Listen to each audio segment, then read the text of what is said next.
Aku ragu untuk menanyakan apa yang terjadi terhadap Farid. Aku dapat membayangkan jawaban yang akan dia berikan. Selama ini, dia hanya berusaha menyalahkan wanita yang tidak diharapkan ini. Mungkin aku tidak perlu bertanya tentang goresan di lehernya. Kenapa liatin aku? Merasa bersalah. Ternyata dia menyadari lirikanku. Merasa bersalah? Maksudnya apa? Aku tidak mengerti dengan apa yang dia ucapkan. Kamu gak lihat dengan apa yang kamu lakukan padaku? Ucapannya membuatku makin bingung. Apa yang kulakukan padamu? Kamu benar-benar gak ingat? Aku berusaha mengingat apa yang terjadi tadi malam. Ya, aku menyelesaikan pekerjaan yang dia inginkan. Setelah itu, aku tidak mengingat apa-apa lagi. Namun, satu hal yang paling membingungkan ketika aku terbangun. Kenapa aku berbaring di tempat tidurnya? Aku gak ingat. Ada apa sebenarnya? Aku makin penasaran. Farid tiba-tiba menghentikan kendaraan roda 4 miliknya di tepi jalan. Entah apa yang dia pikirkan. Kamu lihat ini. Dia menunjuk ke lehernya. Ada apa dengan leher kamu? Seperti bekas cakaran. Akhirnya, aku pun menanyakan apa yang kupikirkan. Akhirnya kamu sadar juga. Ini memang bekas cakaran. Dia menatapku. Siapa yang cakar kamu? Tanya pada dirimu sendiri.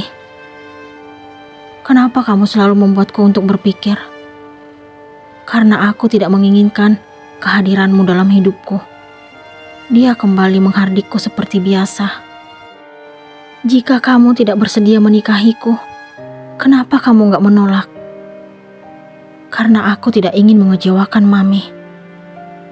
Hari ini, aku mendengar jawaban dari semua sikap yang Farid tunjukkan sejak awal kami menikah.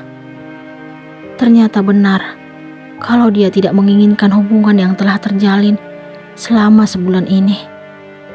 Apakah aku harus bertahan dengan ikatan ini? Jadi, ini alasan kamu selalu menyalahkanku. Sekarang aku mengerti dengan apa yang terjadi selama ini. Jika kamu sangat membenciku, aku akan turun di sini. Tiba-tiba, aku merasa kesal melihatnya. Jangan. Aku gak mau dianggap tidak bertanggung jawab. Dia tidak menyetujui keinginanku. Kamu gak perlu bertanggung jawab terhadapku. Aku bisa menjalani hidupku sendiri. Aku pun sudah yakin untuk keluar dari mobilnya. Namun, sebelum pintu terbuka, dia mencegahku. Entah kenapa dia langsung meraih tanganku. Kalau kamu keluar, itu artinya kamu lari dari tanggung jawab. Aku tidak mengerti apa maksudnya. Tanggung jawab apa? Tanggung jawab dengan cakaran di leherku. Aku sangat terkejut mendengar penuturan yang keluar dari mulutnya. Apa hubungannya denganku? Cakaran di leherku ini perbuatanmu. Dengan seenaknya kamu lari dari tanggung jawab. Kamu harus menyembuhkan luka ini. Ngerti? Dia makin mendekatkan wajahnya. Entah kenapa gerakan jantungku makin tidak beraturan. Itu gak mungkin. Aku tidak percaya dengan apa yang dia katakan. Akhirnya, dia menceritakan apa yang terjadi tadi malam. Setelah aku menyelesaikan apa yang dia inginkan, aku pun tertidur. Sementara itu, dia terbangun, lalu mengangkatku ke tempat tidur. Namun, dalam keadaan tidak sadar, aku merontah hingga menggoreskan luka di lehernya. Aku hanya mampu menunduk setelah mendengar ceritanya. Aku tidak tahu harus berbuat apa. Ingin rasanya meminta maaf kepadanya. Tetapi entah kenapa, Aku tidak kuasa menatap wajahnya.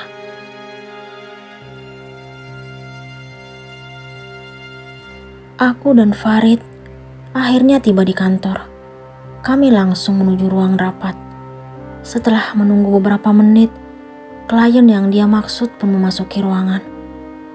Orang tersebut melihat ke arahku. Sosok itu tidak asing bagiku. "Selamat datang Pak Kenzo." Farid berjabatan tangan dengan laki-laki yang ternyata adalah masa laluku. Ada apa ini? Kenapa Kenzo kembali muncul setelah aku resmi menyandang status sebagai istri Farid? Ya, walaupun kenyataannya laki-laki itu tidak mengharapkan pernikahan kami. Ini sungguh menyakitkan. Bagaimana aku harus bersikap di depan Kenzo? Apa dia masih mengingat diriku? Aku tidak tahu harus bagaimana dalam bersikap karena menyadari lirikan Kenzo ke arahku, mulai dari dia memasuki ruangan hingga rapat selesai. Aku berharap semoga Farid tidak memperhatikan apa yang terjadi hari ini.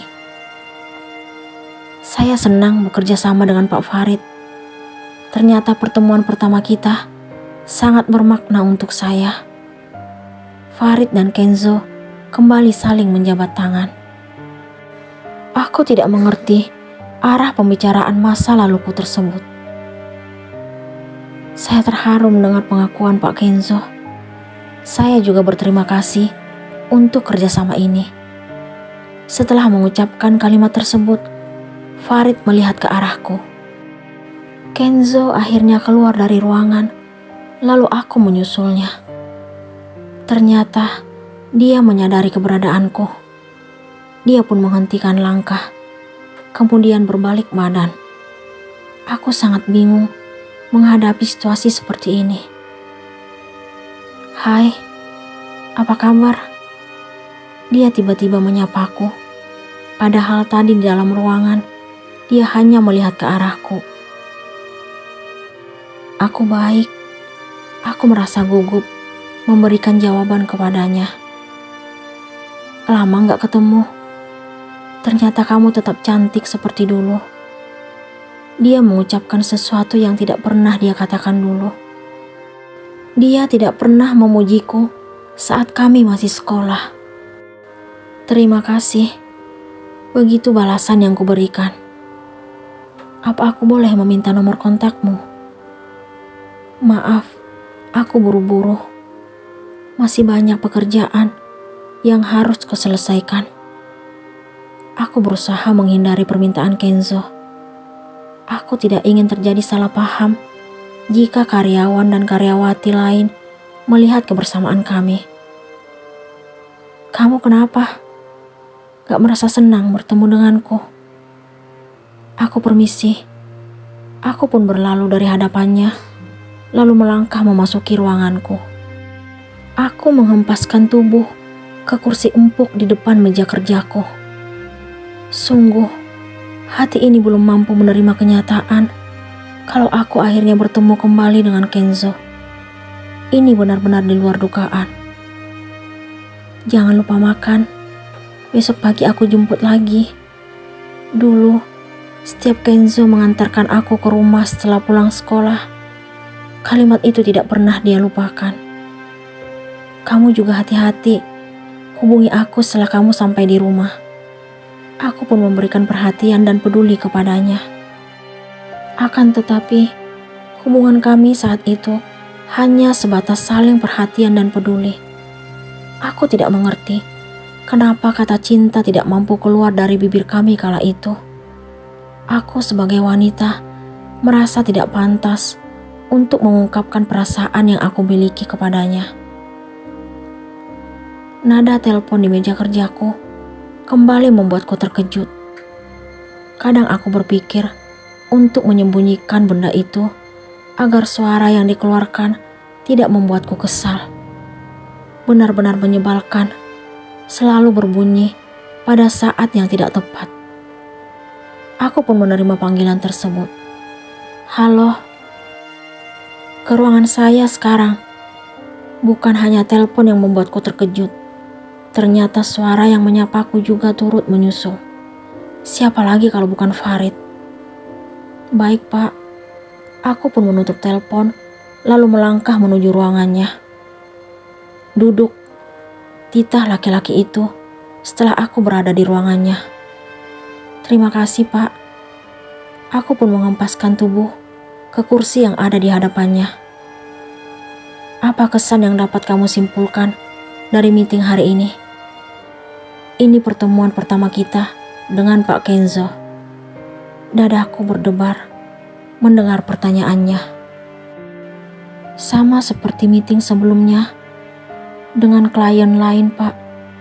Aku berusaha memberikan jawaban yang tidak mencurigakan.